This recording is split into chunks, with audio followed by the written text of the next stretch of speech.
Molo Sanbonani, hello, how's it? Good day. Welcome to the Vuka Nazo Show. My name is Sihle Ngobese, aka Big Daddy Liberty. Remember, whether you're watching this simulcast on Facebook or YouTube, do me a favor, hit that like button right now. If it is on YouTube, then we'll subscribe to the show and hit that bell notification. Help me reach my goal of 50,000 subscribers by the end of the year. Guys, remember, we have a website. Find us, and you can also support us financially there by going to bigdaddyliberty.com. Now, with that being said, enough of the jibber jabber. Let's get straight into the news. Yes, even as you are becoming poorer, you're struggling in this economy to make ends meet, even as the rand is losing value, slipping against the major currencies around the world, the misery is spreading to us, the ordinary plebs, the faith, flag, family, and freedom type South Africans. You and I are struggling right now. But do you think ANC politicians are doing well?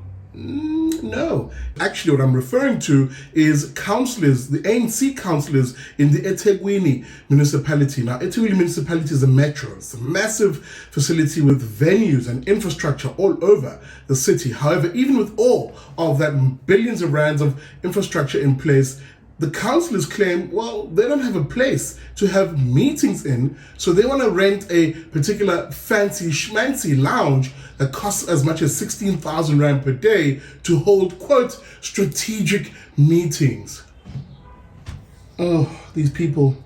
Hashtag politicians are trash. But what am I referring to here? Let me read from this News 24 piece that details how these big spending politicians are looking to have cigars and whiskey at our expense. Now, the eThekwini Metro officials have proposed to hire the state-of-the-art Pencil Club venue at the cost of up to 16,000 rand per day, excluding refreshments, and on an ad hoc basis for strategic meetings. Officials proposed the Economic Development and Planning Committee the idea of utilizing the exclusive Pencil Club, claiming that the Durban International Convention Center, which, by the way, just before I continue reading here, is a fantastic venue. Already billions have been pumped into that space, making it a premier place for hosting such investors. But anyway, it goes on to say, claiming that the Durban International Convention Center is invariably unavailable for meetings where they would want to attract investors. End of quote.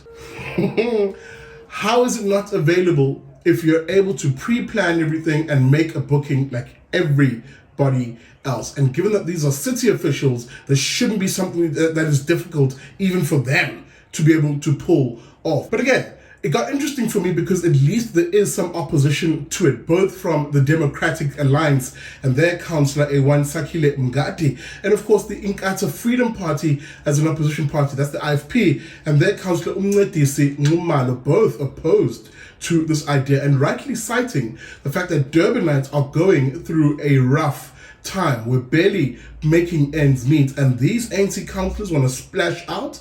This is what they basically said in opposition. Mngadi and Umalo took exception to the Economic Development and Planning Committee chairperson Uthembubuhle Ntuli's comment that the municipality had to, quote, keep up with the standards of investors. Mngadi, that's from the DA, said he was disgusted by the proposal to use the club, which he said has a going rate of corporate packages to a maximum of 3 members at 195,000 rands. End of quote. Guys, it's simply put, this is an absolute punch in the gut, a slap in the face, if I can also echo the words of the DA's Mngadi. To us, ordinary Durban residents, we simply at the moment are struggling to put even meals on the table. And these politicians are going to fancy clubs in order to host their, quote, strategic meetings. What are they strategizing? Durban is a mess. It's rotting from the inside out. Now, hear me out. I have no complaints against the Pencil Club in particular. It's a private business. It's doing what it needs to do. But I do take exception to the city, which has its own venues, going to a club like that in order to host these strategic meetings. There is nothing strategic about any of this nonsense. And if anything, it's just another reason why I say hashtag politicians are trash.